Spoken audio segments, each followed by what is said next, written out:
hope you enjoyed that, folks, my fun keyboard warm-up song, which you can get a copy of that PDF for free when you sign up and support my channel on patreon.com/keyboard sales pro. You sign up to the silver level and you get access to loads of bonus PDFs. So hopefully you'll do that and support me in honour of this free music lesson. In fact, all the music lessons on my channel are all free of charge. So thank you so much in advance for your support.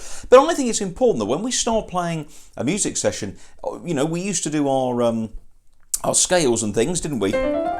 Years ago, but they can be a little bit boring sometimes, and so it's fun to do something with a rhythm and get the hand moving, the right hand melody hand going to warm our brain up, get those musical juices flowing, and really getting us in the mood for a great music session.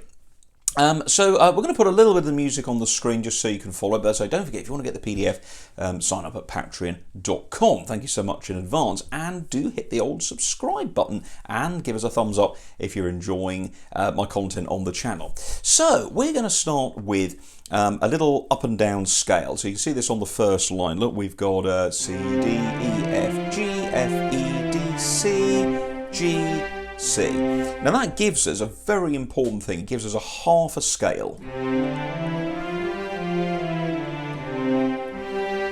And it also lets us hear, very importantly, the tonic to dominant sound, the tonic being the first note, the C, the G being the dominant. And we actually go through that all the way up. Look, 1, 2, 3, 4, 1, 2, 3, 4, 1, 2, 3, 4, 1, 2, 3, 4. Now, before we go any further, let me just take a little look at what we're playing. I've got an 8-beat rhythm on my keyboard, and I've got it set around about 120. And that just gives me a nice beat to play these particular things with. You can do a dance rhythm, a rock and roll rhythm, a jazz rhythm, anything's fine. And I'm just using the pre-built one-touch setting presets on my keyboard here. So that's how we start off, first of all, like that. We've got that great sound going up and down. Let's do a 1-bar intro. 1, 2, 3, and.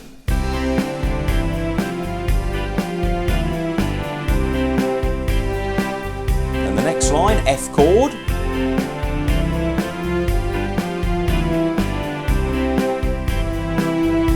So there you see we did a F to a G to a C, and that gives you that 4-5-1 sequence. And then in this time, instead of going C, G, C, we're going to go C, E, C. And then at the end of that bar, we're going to put a C7 in, and that leads us on to an F scale. Here we go, look, top C now, going down, remembering the B flat, look. And then at the end, a D7, and then finger 2 on the D, 2, 3, 4, and then we finish off with our opening phrase again, half a scale up and down to C right there. Okay, so I hope that makes some sense. It's a very straightforward start-up using our 1-beat crotchet notes, our 2-beat minim notes, and our 4-beat semi-breve notes. We're also having some key changes in there. We're going from C major to F major and then back to C major. So we're hearing a couple of different keys in there. We're playing some major chords, some dominant sevenths, really sounding nice. Let's play the first 4 lines on the PDF, which is awesome if you print it out, but of course as a PDF, if you want to save a tree, you can always put it on your iPad or your tablet if you're using a digital music reader. So here we go, introduction, 1, 2, 3, 4.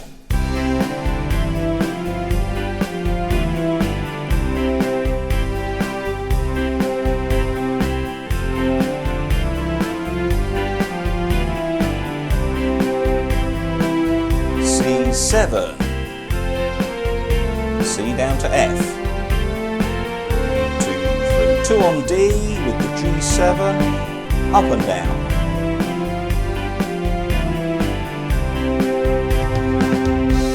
There we go. That's great, isn't it? Okay, so really nice. Now, we're now going to mix it up a little bit because obviously we've got our fingers going. Notice how we're using 1, 2, 3, 4, 5, 4, 3, 2, 1, using our basic 5-finger position.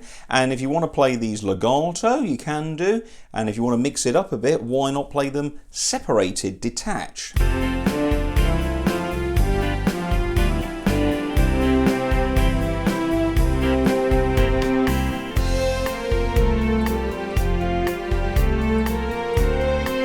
Stretching for that D look, puts our hand back.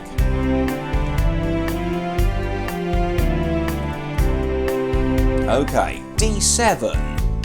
Now the D7 is a key change chord. We're going now to G major. Notice the F sharp coming in the key signature. So now we're going to take it up a notch and do double time notes. We call them eighth notes or we call them quavers.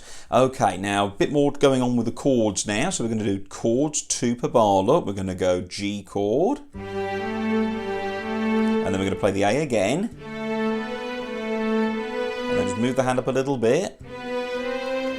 Tuck under. A. And finish on G. So that's 1 and 2 and 3 and 4 and 1 and 2 and 3 and 4 and 1, 2, 3, 4. And then down to G sharp on the E7, 1, 2, 3, 4. Now again, that's another chord at the end there, which is going to be really nice. Quick cup of tea, everybody. Thank you very much. Ah, that's the stuff of England. Yes. So those two lines have had two very important things. Well, actually, most of the lines have important things. They've all had at the end dominant seventh chords: C7, G7, D7, E7. So that's telling you that a dominant chord is normally used at a key change point, certainly a dominant seventh. So each of those lines moves you on to a new section. So now that bar 17, look, we've now got these double notes. Let's try it with it. One. Now keep up and.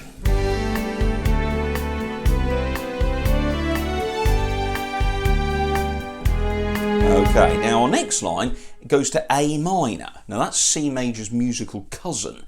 And we're now going to do some arpeggios, little broken, broken chords, I suppose we might call these. They're not that arpeggio, but this arpeggio. So notice there, look, I'm playing the notes of the A minor scale and chord. I'm going A, C, E, look. And it goes up, back, down, 2, 3, 4.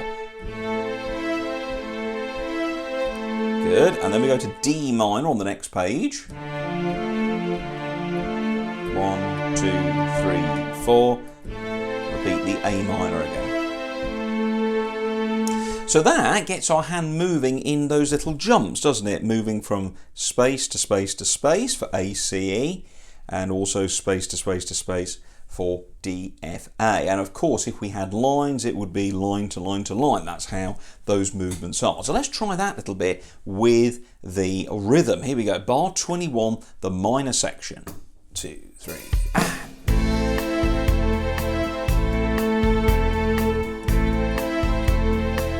Okay, down to D minor. Okay, back up to A minor. Okay, now the next bit is a whole series of little scales dropping down. What happens is we go down from one note and then we go back up to that note, but we start one underneath that one. So we go E, down to B, then we go to D, because that was the next one down, look.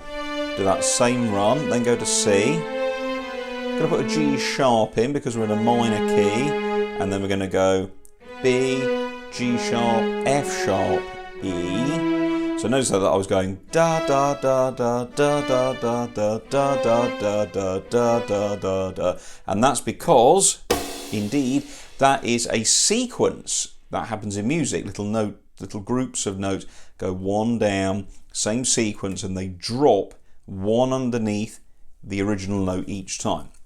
So here we go with the D minor chord, look. A minor, and then I put two sharps in, look, so little variation there. I've neglected to mention there's no A, look, we're just going to jump. Sometimes you have to miss a note out to finish early. And then the cadence, A, E, A minor, and then G7. There's our key change. And that's how that little bit works. Now, I've put 120 on the music. If you want to go faster, you can do. If you want to go slower, that's fine. Do it any tempo you like. Let's just change it up a little bit and maybe go for something a little bit closer to 100. What should we do? Let's do a little swing style. So this is 120, but I'm going to reduce it to 105. Okay, so now, and I'm going to use a nice preset in the keyboard. There we go. So now I'm going to play just a bit slower. Let's try again from bar 21, minor section. 2,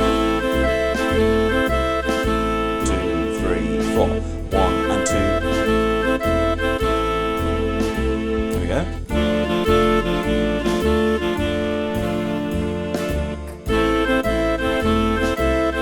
Okay, here's the scale runs.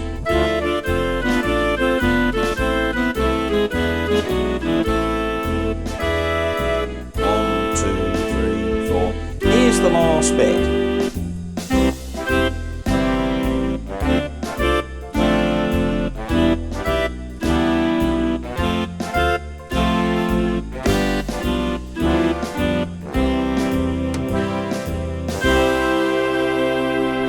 So at the end there we had some fun octave jumps. Yeah, so we use our thumb.